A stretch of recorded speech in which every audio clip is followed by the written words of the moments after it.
Hey, good morning, everybody. It's Mark Schultz here with DigitalAircraft, and I am here at the Aircraft IT Conference in London. And it's day 2 in the morning here in Europe.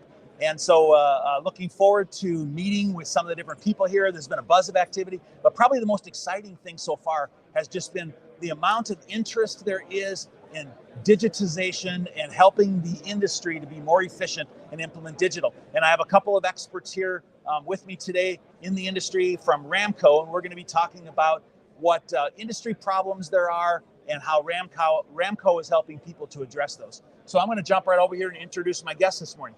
Over here, Mike, can you tell us who you are and what do you do? Sure. So my name is Michael Clark. I manage business development and pre-sales activities for Ramco Systems in North and South America. And I've been with the company for 3 years now. Glad to be here. Perfect. Thank you. And over here, we have Torsten. Torsten, can you tell everybody who you are and what do you do? Sure. Thanks, Mark, for having me. My name is Torsten. I work for Ramco as a sales director for the European region. So I'm actually taking care of all our European customers. Excellent. Perfect.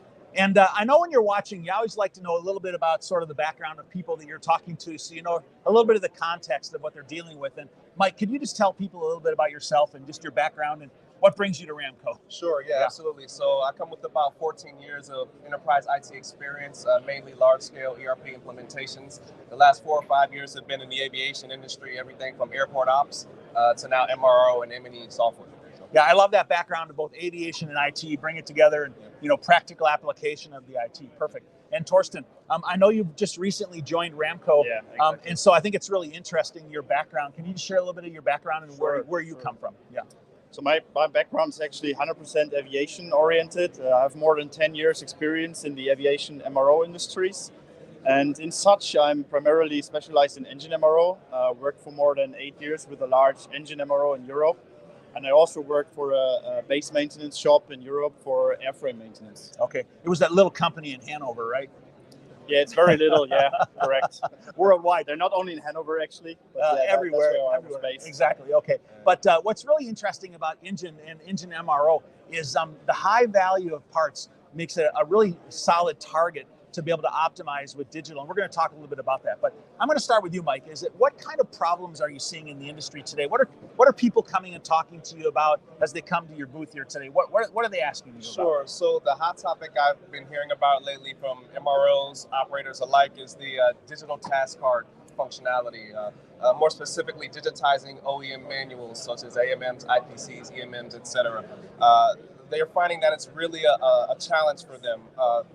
Weeks-long processes, month-long processes, very, very cumbersome to ingest those manuals, distribute them to their shop or hangar floors, and also parsing out the relevant data. Very, very cumbersome. So a lot of different organizations have been coming to us recently to look for a digital solution to streamline those efforts. Now, are you talking about airlines, or are you talking about MROs, or a mix of both, or so what? Definitely a mix of both, I'd say. A lot of the MROs and some airlines as well.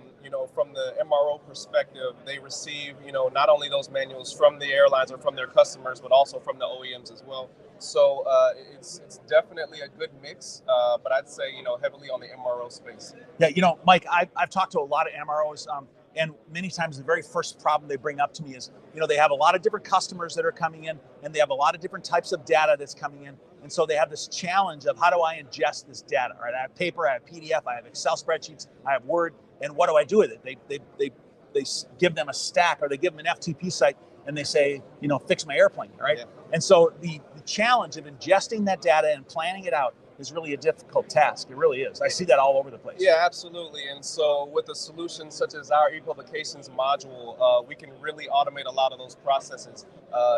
Applying AI and ML technology to parse out relevant data such as part requirements and bill of materials and things of that nature.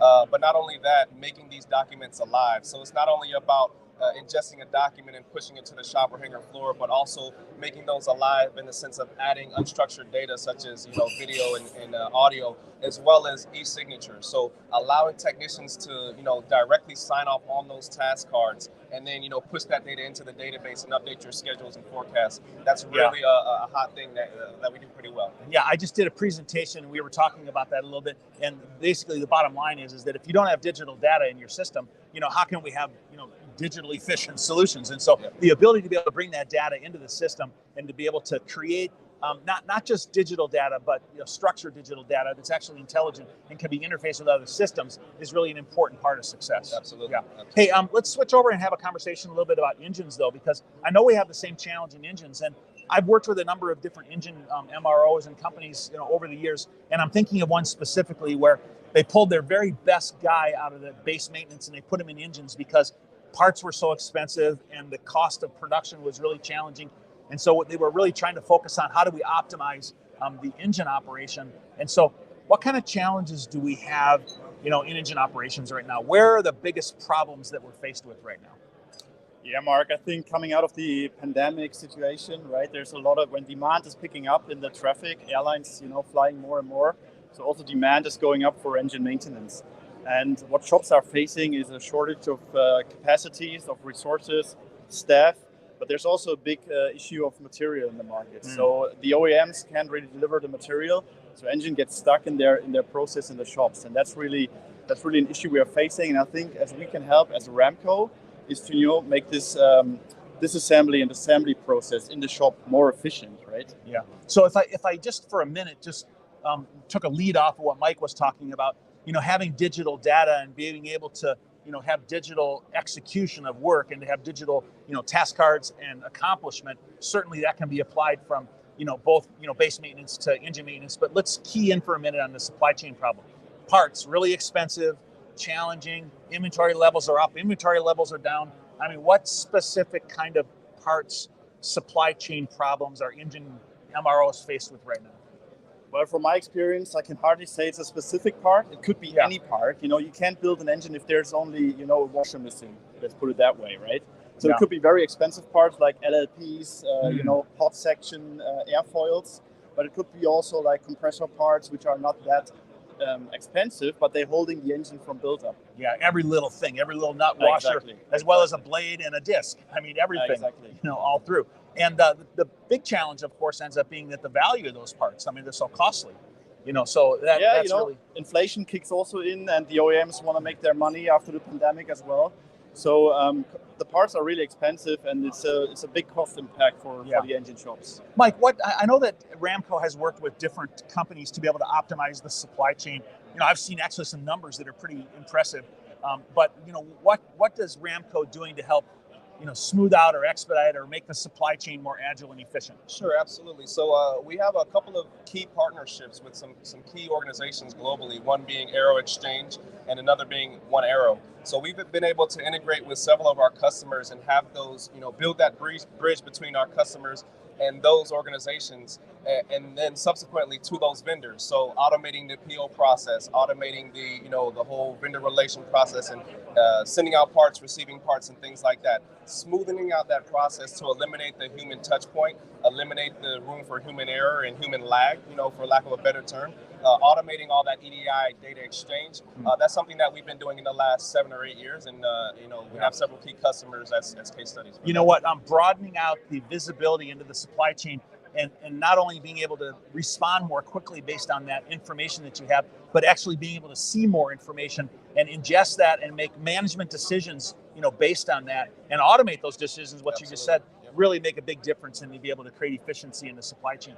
And with the cost of parts for engines, and you said production schedules and things, increasing, decreasing, being able to adapt to that, having the flexibility of having digital data in that environment, makes a really big difference in getting aircraft out, TAT times, or engines out, things like that. So perfect. Well, good. Well, this is really great. And what's your overall impression been of the show? Have you had good traffic coming through? Yeah, I'd say it's been pretty good. A steady flow of interest coming through. We've had some great conversations, so it's been a good time here. Very good. Hey, listen, it was good having this conversation with you guys. I feel like it was really valuable, and I wish you the best. I see Ramco doing some really great things, and what's really exciting to me is that my entire career I've focused on aviation and digital, and what's exciting to me is seeing so many people enthusiastic about the idea of applying digital to aviation for us creating efficiency and success. Because what it does is it really helps the entire industry to emerge and be more successful and more efficient. So thanks, guys. I appreciate what you're doing and I appreciate the conversation today. Thank you, Mark. Thank you, Mark, for having us. Hey, everybody. Thanks for watching today. We got a few more interviews we're going to be doing today. So stand by, and I hope you'll be able to watch them. Have a great day. Bye.